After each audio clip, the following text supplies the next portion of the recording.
हरे कृष्णा। हम श्रीमद् भगवद गीता के 18वें अध्याय उपसंहार संन्यास की सिद्धि श्लोक संख्या 67 को आज पढ़ने का प्रयास कर रहे हैं। इस श्लोक में, इस वर्तमान श्लोक में भगवान श्री कृष्ण गीता के उपदेश को श्रवण करने के अधिकारी का निर्णय कर रहे हैं। अर्थात भगवान ये बताते हैं कि हमें इस ज्ञान को किसी अयोग्य व्यक्ति को नहीं देना है। ठीक है, तो उसका वर्णन भगवान इस श्लोक में करते हैं कि योग्य व्यक्ति को ही ये ज्ञान दिया जाना चाहिए। ओके, माधुरी माता जी, महाकवि जयदेवदास प्रभु जी, रेणुका माता जी। इदं ते न तपस्काय इदं ते न तपस्काय न भक्ताय कदाचन न भक्ताय कदाचन न चाशुश्रुवे वाच्यं न चाश्रुश्रुश्रवे वाचम् न च मां योऽभ्यसूयति। न च मां योऽभ्यसूयति। जी माता जी, अब हम लोग आगे बढ़ेंगे। श्री भगवान बता रहे हैं यह गुह्य ज्ञान उनको कभी भी न बताया जाए जो न तो संयमी है, न एकनिष्ठ, न भक्ति में रत है, और ना ही उसे जो मुझसे द्वेष करता हो। अर्थात जो संयमी नहीं है और एकनिष्ठ नहीं है, भक्ति में रत जो नहीं है, और जो श्री भगवान से द्वेष करता हो, ऐसे व्यक्ति को ये ज्ञान नहीं देना चाहिए। अन्वय को देखेंगे। इदम अर्थात यह गीता शास्त्र, ये गुह्य ज्ञान जो भगवान प्रदान कर रहे हैं, ये गीता शास्त्र ते तुम्हें कदाचन कभी भी न अतपस्काय, अर्थात जो न तो संयम रहित व्यक्ति को, जो व्यक्ति संयमी नहीं है, इंद्रिय संयम नहीं है जिसके पास, ऐसे व्यक्ति को नहीं बोलना है। न अभक्ताय, एक अभक्त को नहीं बोलना है।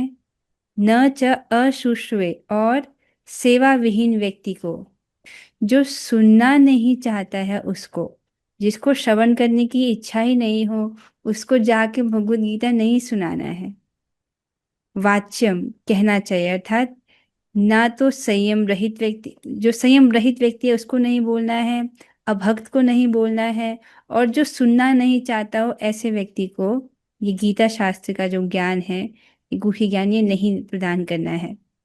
वाच्यम अर्थात कहना चाहिए। च तथा यह जो माम मुझसे अभ्यसूयति द्वेष करता है। तो ये तीन तो एक श्रेणी में हो गए कि जो संयम रहित व्यक्ति है उसको नहीं बोलना, अभक्त को नहीं बोलना, और जो सुनना नहीं चाहता उसको नहीं बोलना। अब यहाँ पर भगवान एक अलग श्रेणी की बात कर रहे हैं। कौन है वो व्यक्ति? अभ्यसूयति अर्थात जो भगवान से द्वेष करता हो।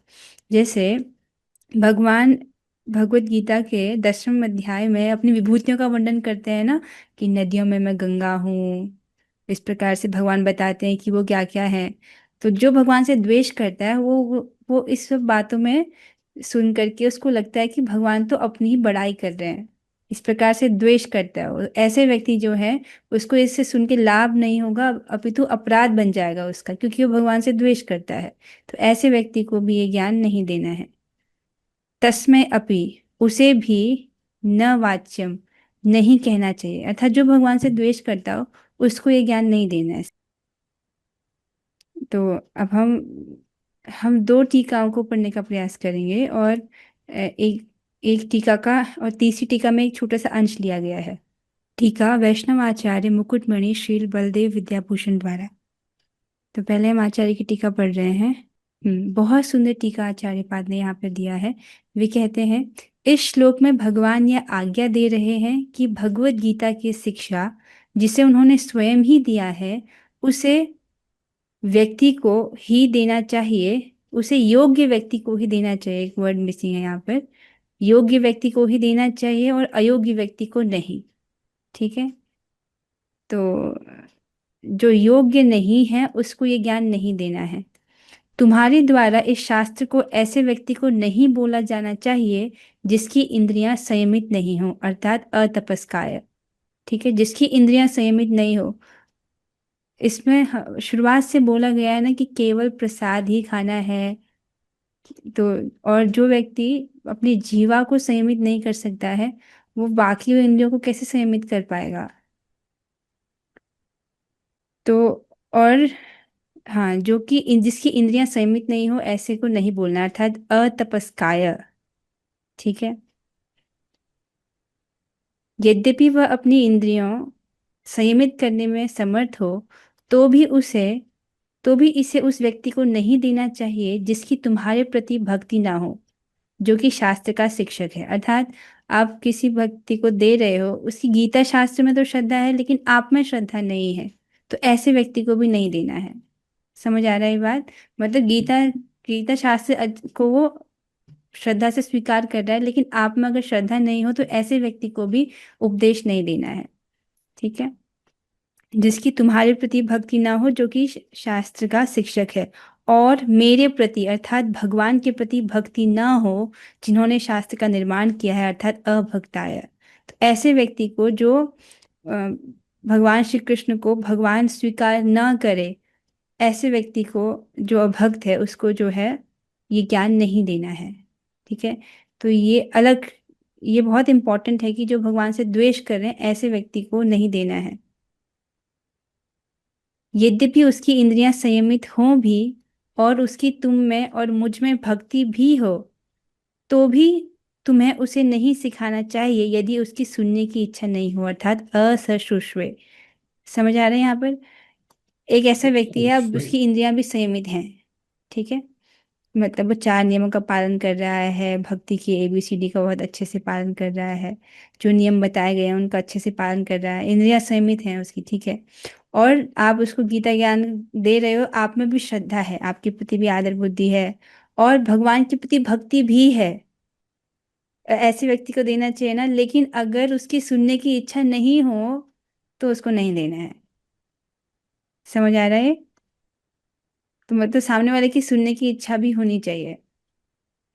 ऐसे व्यक्ति से यह शास्त्र कभी नहीं बोलना चाहिए जो मुझ भगवान से द्वेष करता हो, जो शाश्वत रूप और गुणों से युक्त हैं। अर्थात वह व्यक्ति जो भगवान के ऊपर भौतिक रूप और गुण आरोपित करता है, अर्थात माम यो अभ्युपेति। तो ये बहुत इंपॉर्टेंट है। किसको नहीं बोलना है ज्ञान? जो कि भगवान से द्वेष करता हो, भगवान के रूप को जो भौतिक समझता हो।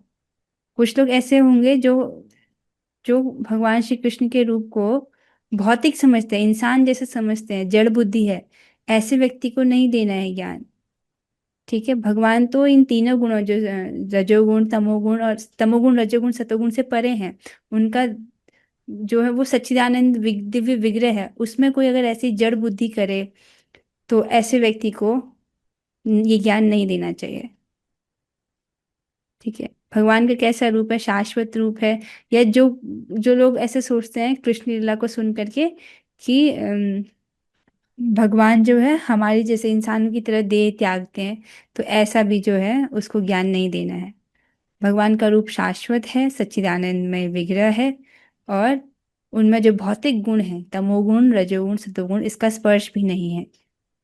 अर्थात माम योभिसुवेते, यहाँ पर यह शब्द प्रथम विभक्ति में है, जो उस द्वेषी व्यक्ति को अन्य लोगों से अलग कर रहा है, जिनको चतुर्थी विभक्ति अर्थात ना तपस्काय ना भक्ताय अशुष्वे के द्वारा इंगित किया गया। अर्थात ये जो पहले तीन कैटेगरी के जो लोग हैं, ये अलग हैं, और ये जो चौथा कैटेगरी ये अलग है।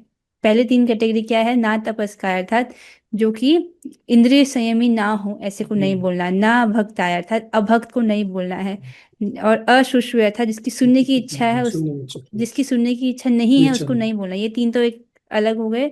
और चौथा कैटेगरी अलग ही है, वो क्या है? जो भगवान से द्वेष करता हो, तो उसको ये ज्ञान कभी भी नहीं देना है, क्योंकि उसका स्वभाव अन्वयात ही विशेष रूप से गर्हित है। समझ आ रहा है कि ये जो चौथी श्रेणी वाला व्यक्ति है उसका स्वभाव कैसा है? गर्हित है। गर्हित शब्द का अर्थ आप समझते हो? बहुत खराब। ठीक है। जो भगवान से द्वेष करता है उसको नहीं बोलना है। वेदांत के अनुसार शिक्षक को अपने शिष्य को यह बताना चाहिए कि वह अयोग्य व्यक्ति को ज्ञान प्रकट न करे, क्योंकि यही परंपरा है। ये ज्ञान किसको दिया जाना चाहिए? एक योग्य व्यक्ति को ही दिया जाना चाहिए। अयोग्य व्यक्ति को श्रीमद् भगवद गीता का ज्ञान जो है वो नहीं प्रदान करना है। ठीक है। समझ आ रही है सबको? स्पष्ट है? जी। अब हम लोग जो है अनुवाद और तात्पर्य कृष्ण कृपा मूर्ति श्री श्रीमद् एसी भक्ति वेदांत स्वामी श्री प्रभुपाद जी द्वारा। अब हम श्री प्रभुपाद जी की टीका को पढ़ेंगे, तो इससे आपको और बातें स्पष्ट होंगी। जिन लोगों ने तपस्या में धार्मिक अनुष्ठान नहीं किए, जिन्होंने कृष्ण भावनामृत में भक्ति का कभी प्रयत्न नहीं किया, जिन्होंने किसी शुद्ध भक्त की सेवा नहीं की, तथा विशेषतया जो लोग कृष्ण को केवल ऐतिहासिक पुरुष मानते हैं या जो कृष्ण की महानता से द्वेष रखते हैं, उन्हें यह परम गुह्य ज्ञान नहीं बताना चाहिए। ठीक है। सो समझ आ रहा है? अर्थात पहला क्या है, जिन्होंने धार्मिक अनुष्ठान नहीं किए हों। दूसरा क्या है, कृष्ण भावनामृत में भक्ति करने की कभी कोशिश ही नहीं की। आपने कहा उसको जप करो, उसने नहीं किया। उसको बोला अपने प्रसाद खाओ, नहीं खाया। भक्तों की संगति करो, नहीं कर रहा है। मतलब जिसने कृष्ण भावनामृत में भक्ति का कभी कोशिश ही नहीं किया है, ऐसे व्यक्ति को ज्ञान नहीं देना है। या जिसने शुद्ध भक्त की सेवा नहीं की हो, उसको भी नहीं देना है। और जो भगवान श्री कृष्ण को ऐसा माने कि हाँ वो एक महान पुरुष थे और ऐतिहासिक पुरुष थे, हम मानते हैं बहुत जो है महान पुरुष थे, ऐसे कुछ महान व्यक्ति करके समझे, मनुष्य जैसी बुद्धि करे उनके प्रति, ऐसे लोगों को नहीं देना है। मतलब समझ लो, जो मनुष्य बुद्धि कर रहा है भगवान के प्रति, वो बहुत बड़ा अपराध कर रहा है। ठीक है। या जो कृष्ण की महानता से द्वेष रखते हैं, जैसे भगवान अपने यहाँ पर भगवान की विभूतियों का वर्णन है, ऐसे व्यक्ति जो भगवान से द्वेष करते हैं उसको ये बातें अच्छी नहीं लगती हैं, क्योंकि भगवान से द्वेष कर रहा है। उन्हें यह परम गुह्य ज्ञान जो है वो नहीं बताना चाहिए। थोड़ा आगे चलेंगे।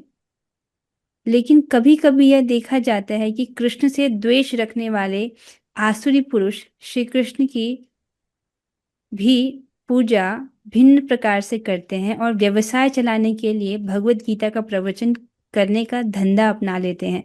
यहाँ पर आचार्य पाद बोल रहे हैं कि कभी कभी जो है, जो लोग भगवान कृष्ण से द्वेष रखते हैं, ठीक है, जो भगवान कृष्ण का प्रेमी है, उसको भगवान की कथा सुनना बहुत अच्छा लगता है। भगवान के बारे में जो भी बात है वो बहुत आनंदमय लगता है। लेकिन जो भगवान से द्वेष करते हैं, उनको बिल्कुल अच्छा नहीं लगता है ये सब। ठीक है। तो ऐसे कभी कभी देखा जाता है कि जो भगवान श्री कृष्ण से द्वेष करते हों और लेकिन उनकी पूजा कर रहे हो, बाहर से आपको दिखेगा कि भगवान की पूजा कर रहे हैं और व्यवसाय चलाने के लिए श्रीमद् भगवद गीता का प्रवचन कर रहे हैं। तो ऐसा जो जो धन के लिए कर रहा है, व्यवसाय चलाने के लिए श्रीमद् भगवद गीता का प्रवचन कर रहा है, उसका धंधा उस जिसने अपना लिया है, ऐसे व्यक्तियों से बच के रहना चाहिए। लेकिन जो सचमुच कृष्ण को जानने का इच्छुक हो, उसे भगवत गीता के ऐसे भाषणों से बचना चाहिए। कैसे भाषणों से? जैसे अभी बताया कि जो लोग भगवान के द्वेषी हैं, फिर भी वो श्रीमद् भगवत गीता जो है उसका उसको उसके प्रवचन करने का जिसने धंधा अपना लिया है व्यवसाय के लिए, मतलब धन के लिए, जो जो लोग भगवान को वास्तव में जानना चाहते हैं, उनको ऐसे लोगों से बचना चाहिए। वास्तव में कामी लोग भगवत गीता के प्रयोजन को नहीं समझ पाते हैं। ठीक है। यदि कोई कामी भी ना हो और वैदिक शास्त्रों द्वारा आदिष्ट नियमों का दृढ़ता पूर्वक पालन करता हो, लेकिन यदि वह भक्त नहीं है, तो वह कृष्ण को नहीं समझ सकता है। ठीक है। आप समझ आ रहा है कि अगर कोई व्यक्ति कामी भी ना हो, अर्थात इंद्रिय संयमी हो, और जो वैदिक शास्त्र के जो नियम बोले गए हैं उनका दृढ़ता पूर्वक अच्छे से पालन भी कर रहा हो, आप समझ रहे हैं, जो शास्त्र में जो नियम बताए गए हैं उसका पालन कर रहा है, लेकिन भगवान का भक्त नहीं है, जैसे जो मायावादी सन्यासी हैं उनका उदाहरण आ रहा है मुझको। मायावादी सन्यासी भी नियमों का बहुत अच्छे से पालन करते हैं, ठीक है, लेकिन अगर वो भगवान श्री कृष्ण के भक्त नहीं हैं, तो वो नहीं समझ सकते हैं। ठीक है। और यदि वह अपने को कृष्ण भक्त बताता है लेकिन कृष्ण भावना भावित कार्यकलापों में रत नहीं रहता, तब भी वह कृष्ण को नहीं समझ पाता। समझ रहे हो सकता है कि वो बहुत अच्छे से नियमों का पालन करे और अपने आप को बताए कि मैं कृष्ण भक्त हूँ, लेकिन कृष्ण भावना भावित वाले कार्यकलापों को नहीं कर रहा हो, तो भी वो कृष्ण को नहीं समझ पाएगा। ऐसे बहुत से लोग हैं जो भगवान से इसलिए द्वेष रखते हैं क्योंकि उन्होंने भगवत गीता में कहा है कि वे परम हैं और कोई ना तो उनसे बढ़कर है ना उनके समान। मत्तः परतरम नान्यत् किंचित अस्ति धनंजय, इस प्रकार से भगवान अर्जुन जी को बोलते हैं, आपके मित्र श्री कृष्ण से परे ना तो कुछ से परे कुछ भी नहीं है, इस प्रकार से बताते हैं। जिसमें भगवान बताते हैं कि न तो कोई उनसे बढ़कर है ना उनके समान है, इस प्रकार से भगवान वर्णन करते हैं। तो भगवान तो सत्य ही बोल रहे हैं ना, ये तो उनकी दया है कि वो हमको सत्य बता रहे हैं, वरना हमको कैसे पता चलेगा। ठीक है। तो इस प्रकार से जो भगवान से द्वेष रखते हो, जिनको ये सब, जिनको भगवान की जो महिमा है उसको सुनना अच्छा नहीं लग रहा हो, ऐसे लोगों को भी इस ज्ञान का वर्णन नहीं करना चाहिए। ठीक है। ऐसे बहुत से व्यक्ति हैं जो कृष्ण से द्वेष रखते हैं। ऐसे लोगों को भगवत गीता नहीं सुनाना चाहिए, क्योंकि वे उसे समझ नहीं पाते। तो स्पष्ट वर्णन है कि जो अयोग्य व्यक्ति है उसको श्रीमद् भगवत गीता का ज्ञान नहीं देना है, क्योंकि वो समझ ही नहीं पाएगा। ठीक है। श्रद्धा विहीन लोग भगवत गीता तथा कृष्ण को नहीं समझ पाएंगे। जिनको श्रद्धा ही नहीं है, और ये श्रद्धा तो बहुत इंपॉर्टेंट है, जिनको श्रद्धा ही नहीं है ऐसे लोगों को श्रीमद् भगवत गीता नहीं समझ आ सकती, और कृष्ण नहीं समझ आ सकते हैं। तो ऐसे श्रद्धाविहीन लोग भगवत गीता तथा कृष्ण को नहीं समझ पाएंगे। शुद्ध भक्त से कृष्ण को समझे बिना किसी को भगवत गीता की टीका करने का साहस नहीं करना चाहिए। जैसे हम यहाँ पर जो टीकाएं पढ़ रहे हैं, वो भगवान के शुद्ध भक्तों की टीका पढ़ रहे हैं, और हम टीका से समझने की कोशिश कर रहे हैं कि आखिर भगवान क्या कहना चाहते हैं। ठीक है। तो इस प्रकार से जो व्यक्ति शुद्ध भक्त से कृष्ण को समझे बिना टीकाएं लिख रहे हो, भगवत गीता पर तो कितनी सारी टीकाएं लिखी हैं लोगों ने। ठीक है। लेकिन अगर शुद्ध भक्त से समझे बिना वो ऐसा करते हैं तो उनका जो प्रयास है वो विफल ही जाएगा। तो आचार्य यहाँ पर बता रहे हैं कि शुद्ध भक्त से कृष्ण को समझे बिना किसी को भगवत गीता की टीका करने का साहस नहीं करना चाहिए। तो हम तो बहुत विनम्रता पूर्वक यहाँ पर जो भगवान के शुद्ध भक्त हैं उनसे ही पढ़ने की कोशिश कर रहे हैं ना। यहाँ पर टीका किसकी पढ़ रहे हैं, किसकी बात को हम समझने का प्रयास कर रहे हैं यहाँ पर?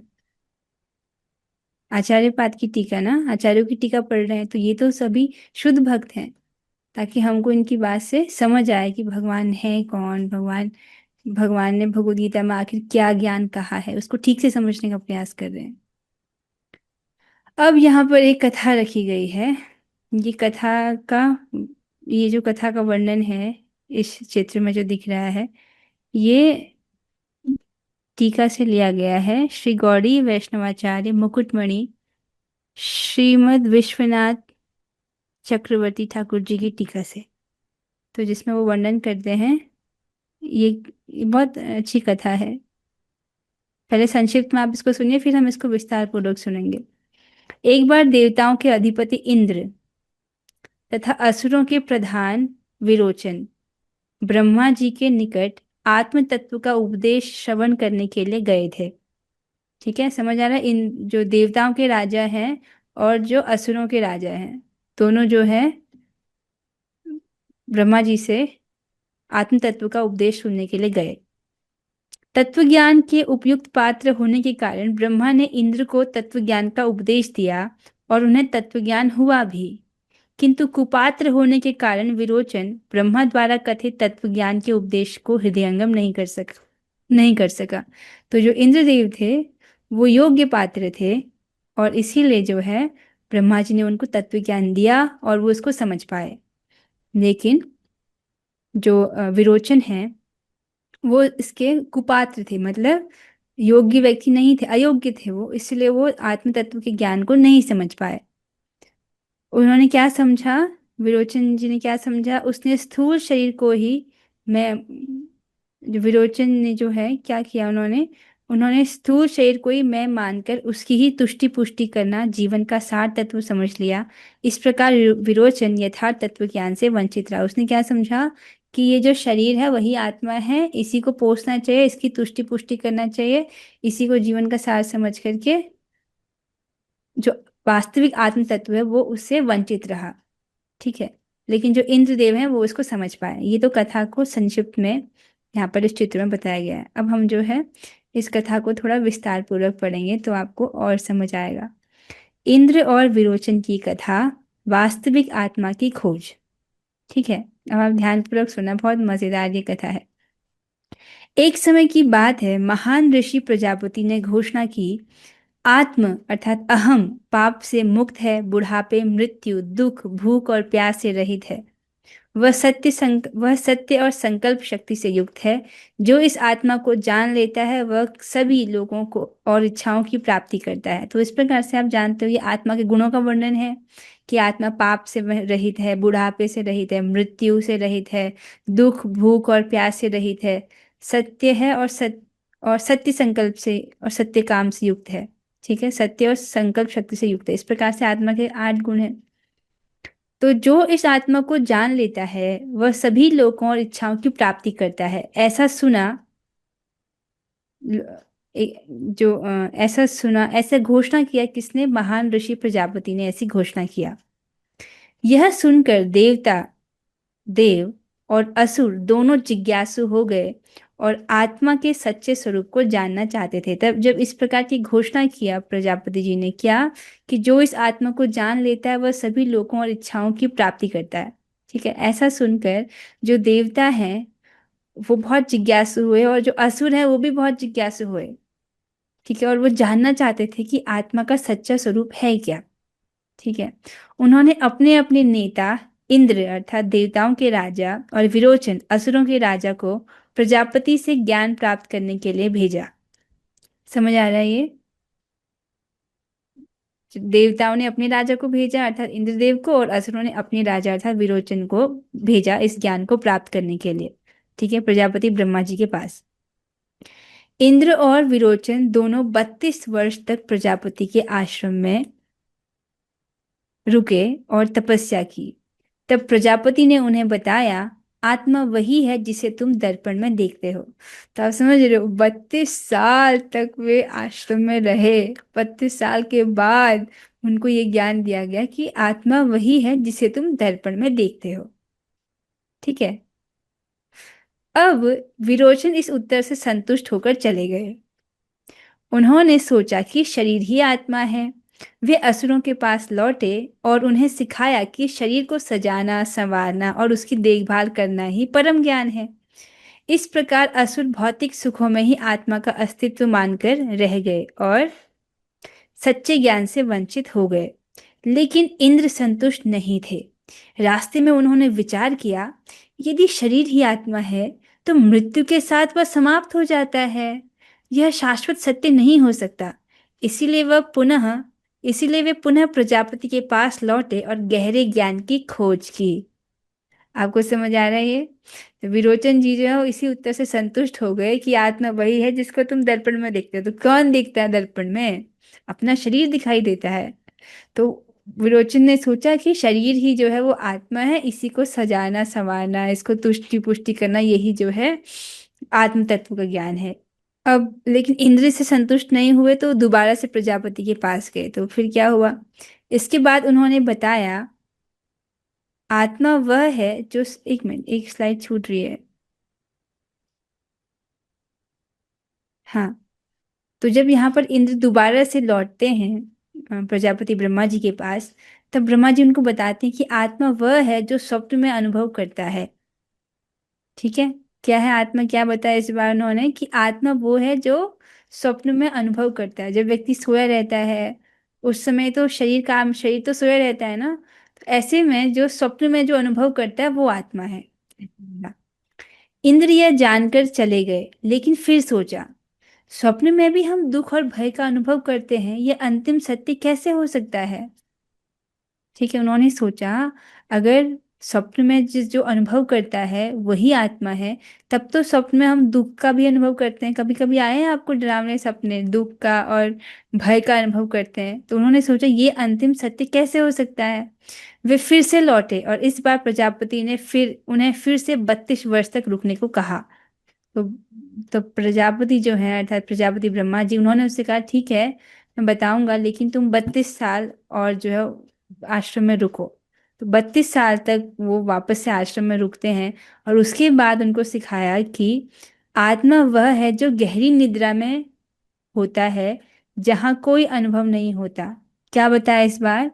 कि आत्मा वह है जो गहरी निद्रा में होता है, अर्थात जब गहरी निद्रा में होते हैं हम, तब कोई सपना भी नहीं आता है। जब आपको अच्छी नींद आती है तो नींद से उठने के बाद आपको पता तो चलता है ना कि आपको बहुत अच्छी नींद आई।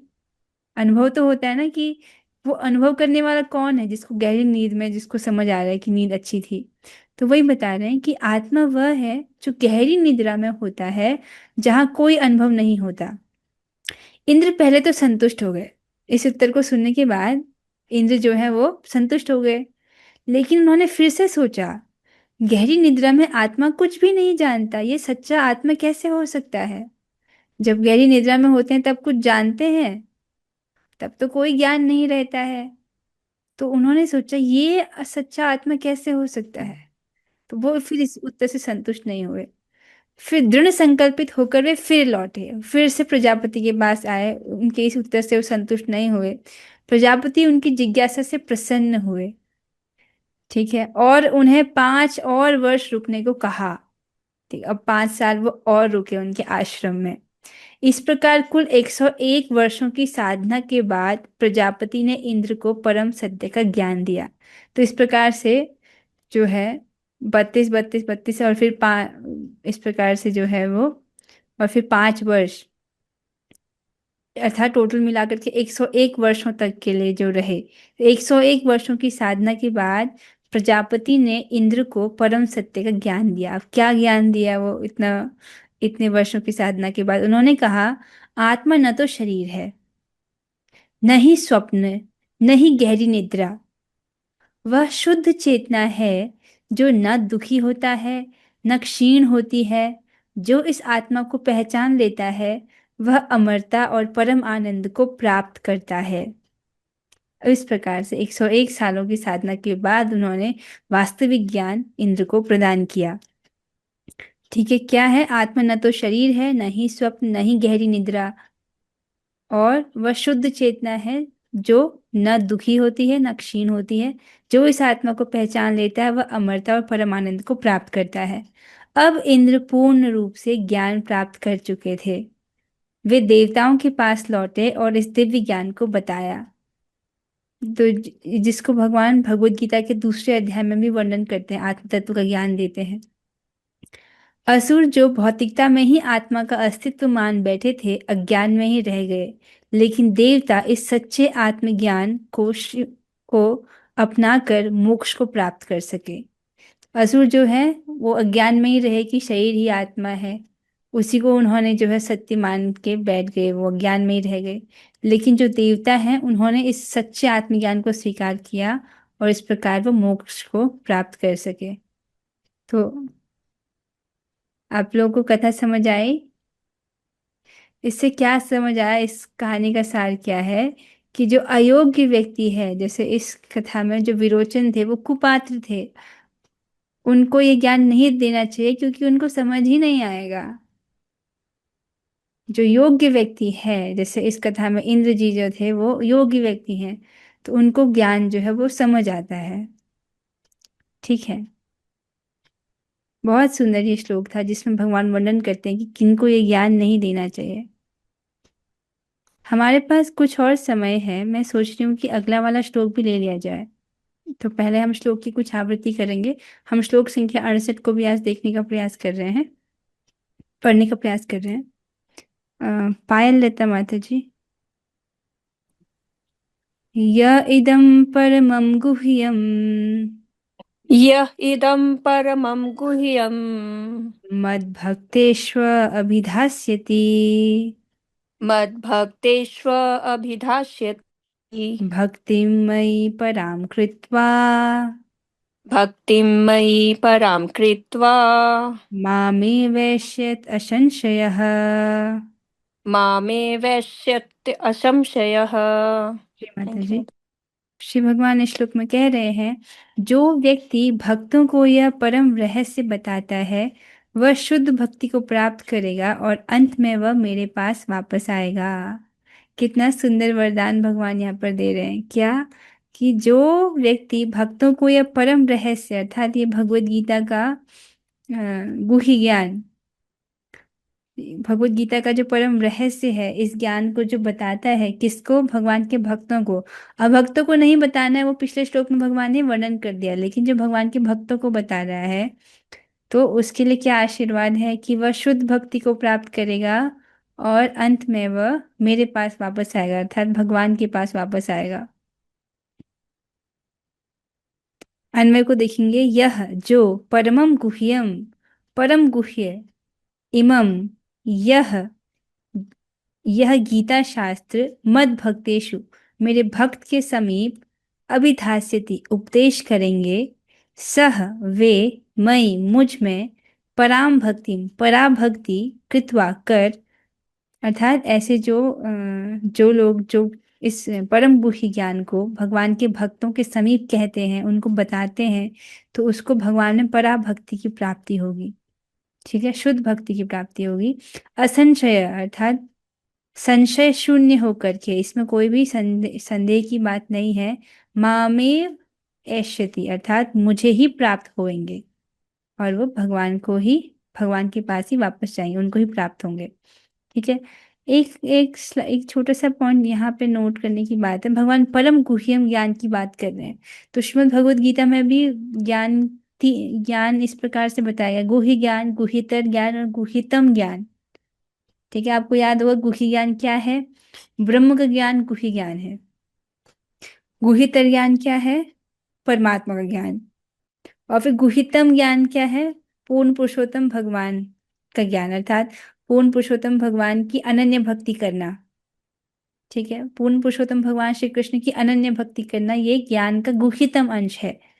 ठीक है, तो इसको जो है भगवान के भक्तों को बताना, जैसे भगवान ने सर्वधर्मान परित्यज्य वाले श्लोक में बोला था कि सर्वधर्मान् परित्यज्य मामेकं शरणं व्रज अहम त्वां सर्वपापेभ्यो मोक्षयिष्यामि मा शुच। तो भगवान कहते हैं तुम सभी समस्त धर्मों का परित्याग करके एकमात्र मेरी शरण ग्रहण करो, मैं तुम्हें तुम्हारे सारे पापों से मुक्त कर दूंगा, डरो मत।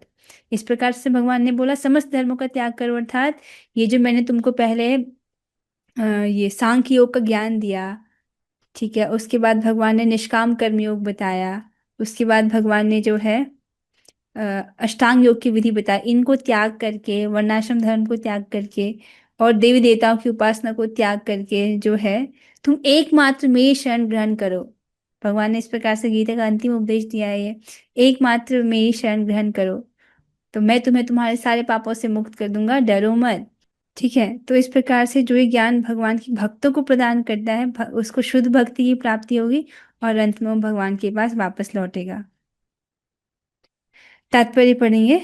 श्री प्रभुपाद जी का तात्पर्य है, सामान्यतः यह उपदेश दिया जाता है कि केवल भक्तों के बीच में भगवत गीता की विवेचना की जाए, क्योंकि जो लोग भक्त नहीं हैं वे न तो कृष्ण को समझ सकेंगे न ही भगवत गीता को।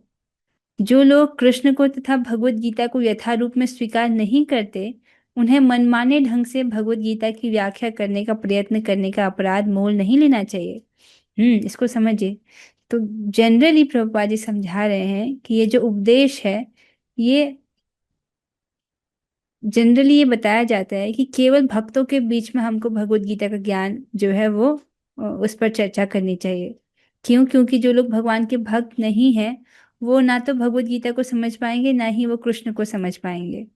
ठीक है, अब फिर आगे कहते हैं, जो लोग कृष्ण को तथा भगवत गीता को यथारूप में स्वीकार नहीं करते हैं, अर्थात जिसने भगवान श्री कृष्ण को भगवान के रूप में नहीं स्वीकार किया है और श्रीमद् भगवत गीता को यथारूप में नहीं स्वीकार किया है। टीकाएं तो बहुत सारी है ना, कुछ और टीका पढ़ ले, जैसे ब्रह्म कुमारी इसका भी है कुछ कि वो भगवत गीता के बारे में बोलते हैं, पर वो तो सब अभक्तों की व्याख्या हुई ना, क्योंकि वो लोग तो भगवत गीता पढ़ने के बाद भी भगवान की भक्ति नहीं कर रहे। जो बोले कि मैंने भगवत गीता पढ़ ली है और भक्ति नहीं कर रहा है, इसका मतलब उसको कुछ समझ नहीं आया। ठीक है, जैसे आप समझ रहे हो कि भगवत गीता का गुह्यतम अंश क्या है, जो ज्ञान का गुह्यतम अंश क्या बताया गया, भगवान की, श्री भगवान की अनन्य भाव से भक्ति करना। ठीक है, तो भगवान श्री कृष्ण की अनन्य भाव से भक्ति करना, तो उसको जो नहीं समझ पा रहा तो उसको क्या समझ आया। ठीक है, तो इसलिए बोल रहे हैं कि मनमाने ढंग से भगवत गीता की व्याख्या करने का प्रयत्न करने का अपराध मोल नहीं लेना चाहिए। तो मनमाने ढंग से व्याख्या नहीं करनी चाहिए, जो आचार्यों की टीका है उससे पढ़ना चाहिए, मतलब भगवान के जो शुद्ध भक्त हैं उनकी टीका से पढ़ना चाहिए। भगवत गीता की विवेचना उन्हीं से की जाए जो कृष्ण को भगवान के रूप में स्वीकार करने के लिए तैयार हों। यह एकमात्र भक्तों का विषय है, दार्शनिक चिंतकों का नहीं। लेकिन जो कोई भगवत गीता को यथारूप में प्रस्तुत करने का सच्चे मन से प्रयास करता है वह भक्ति के कार्यकलापों में प्रगति करता है और शुद्ध भक्तिमय जीवन को प्राप्त होता है। ऐसी शुद्ध भक्ति के फलस्वरूप उसका भगवत धाम जाना ध्रुव है, अर्थात भगवत धाम जाना उसका निश्चित है। इसमें कोई भी संदेह नहीं है। तो यहाँ पर बता रहे, देखो आप एक बार थोड़ा सा विचार कीजिए, जब श्रील प्रभुपाद जी अमेरिका गए थे तो क्या वहां पर सभी कृष्ण के भक्त थे? सोचिए, जब यहाँ से 40 रुपए लेकर के जगतगुरु श्रील प्रभुपाद जी जब वहां गए, अमेरिका गए, पाश्चात्य देशों में गए प्रचार करने के लिए, तो क्या वहां पर सब भगवान के भक्त थे? उन्हीं को उन्होंने प्रचार किया? नहीं ना। तो इसका मतलब सामान्यतः नियम तो यही है कि भक्तों के बीच में उपदेश दिया जाना चाहिए, लेकिन यहाँ पर आचार्य बोल रहे हैं कि जो कृष्ण को भगवान के रूप में स्वीकार करने के लिए तैयार हो उनको ये ज्ञान दिया जा सकता है। इसीलिए जब हमने श्रीमद् भगवद गीता पढ़ा था, भूमिका में ही श्रील प्रभुपाद जी ये वर्णन करते हैं कि कम से कम व्यक्ति को थ्योरी में तो कम से कम स्वीकार करना पड़ेगा कि कृष्ण ही पूर्ण पुरुषोत्तम भगवान है। तो यही भगवत गीता को समझने की चाबी है कि कृष्ण ही पूर्ण पुरुषोत्तम भगवान है और श्रीमद् भगवत गीता स्वयं भगवान ने बोली है और इसका अक्षरस एक एक अक्षर जो वो सत्य है। पहले जब व्यक्ति इस बात को समझेगा तभी वो श्रीमद् भगवत गीता को समझ सकता है। ठीक है। तो अर्थात जो कृष्ण को भगवान के रूप में स्वीकार करने के लिए तैयार हो उनसे भगवत गीता की जो है विवेचना अर्थात चर्चा आदि की जा सकती है, क्योंकि ये एकमात्र भक्तों का विषय है, दार्शनिक चिंतकों का नहीं। ठीक है, दार्शनिक चिंतकों के लिए विषय नहीं है, भक्तों का विषय। आप स्वयं सोचिए, जैसे सब्जी मंडी में अगर जाते हैं तो सब्जी मंडी में कौन सी बातें होती हैं? सब्जी की, कि ये सब्जी कितने की है, वो सब्जी कितने की है, सब्जी मंडी में सब्जी की बातें होती हैं। उसी प्रकार से जहां पर क्रिकेट का मैच खेला जा रहा है वहां पर किस चीज की बात होगी? क्रिकेट की बात होगी। ठीक है, लेकिन यहाँ पर जो शास्त्र है ये स्वयं भगवान इसको बोल रहे हैं और अपने परम भक्त अर्जुन जी को इस ज्ञान को दे रहे हैं। तो भक्त एक, तो भगवान और भक्त के बीच में वार्तालाप हो रही है, तो वो किस चीज के बारे में बात होगी? भक्ति की। आप समझ रहे हो? जैसे सब्जी मार्केट में सब्जी की बात होगी, क्रिकेट के स्टेडियम में क्रिकेट की बात होगी, और उसी प्रकार समझ लो जहाँ पर भगवान और भक्त के बीच में बात हो रही है तो वहां पर किसकी बात होगी? भक्ति की बात होगी। इसीलिए ये जो विषय है ये भक्तों का विषय है, दार्शनिक चिंतकों का विषय नहीं है। अब यहाँ पर प्रभुपाद जी कह रहे हैं कि जो कोई भगवत गीता को यथारूप में प्रस्तुत करने का सच्चे मन से प्रयास करता है, यहाँ पर प्रभुपाद जी कितना प्रोत्साहन दे रहे हैं कि जो है भक्त लोग भगवत गीता का प्रचार करें, उसके लिए प्रभुपाद जी यहाँ पर प्रोत्साहन हमको प्रदान कर रहे हैं कि अगर कोई सच्चे मन से प्रचार कार्य करना चाहता हो, सच्चे मन से जो भगवत गीता का प्रचार कार्य करना चाहता हो, सच्चे मन से प्रयास कर रहा हो और वह भक्ति के कार्यकलाप में प्रगति करता है। ठीक है, जो सच्चे मन से भगवत गीता के ज्ञान को दूसरे को देने का प्रयास कर रहा है। देखो, अब ये पूरी भीड़ को मत देखो कि बहुत सारे लोगों को बता पाए कि नहीं बताए, आप एक व्यक्ति को बताने का प्रयास करो। एक व्यक्ति, जैसे जैसे कोई व्यक्ति, मैं थोड़ा उल्टा उदाहरण दे रही हूँ, अगर कोई व्यक्ति एक बार चोरी कर ले तो भी उसको चोर कहेंगे ना? या मतलब कोई 100 चोरी करेगा तो चोर कहेंगे, या जिसने एक बार भी चोरी किया तो भी उसको चोरी कहेंगे? या अब इसको, ये आया थी, ये थोड़ा सा हल्का उदाहरण, तो आप समझ गए ना, एक बार कोई चोरी करेगा तो उसको चोर ही कहेंगे। उसी प्रकार से एक व्यक्ति को भी अगर प्रचार कर पाए, एक व्यक्ति को भी आप श्रीमद् भगवद गीता का ज्ञान दे पाए, तो आपको यही गिना जाएगा ना कि आपने भगवान के गुह्य ज्ञान को देने का प्रयास किया है। ठीक है, तो इस प्रकार से जो ईमानदारी पूर्वक कर रहा है, सच्चे मन से प्रयास कर रहा है भगवत गीता को यथारूप में प्रस्तुत करने का, तो वो भक्ति के कार्यकलाप में प्रगति करता है, उसकी प्रगति होती है और शुद्ध भक्ति में जीवन को प्राप्त होता है। भगवान की, जैसे यहाँ पर कहते हैं, मेरी पराभक्ति उसको प्राप्त होती है, तो शुद्ध भक्ति में जीवन को प्राप्त होता है और ऐसी शुद्ध भक्ति के फलस्वरूप उसका भगवत धाम जाना ध्रुव है। मतलब इसके फलस्वरूप क्या है, उसको वो तो भगवत धाम जाएगा ही, इसमें कोई संदेह नहीं है। ठीक है। हरे कृष्णा कृष्ण कृष्ण हरे हरे, हरे राम राम राम हरे हरे, हरे कृष्णा कृष्ण कृष्ण हरे हरे, हरे राम राम राम हरे हरे।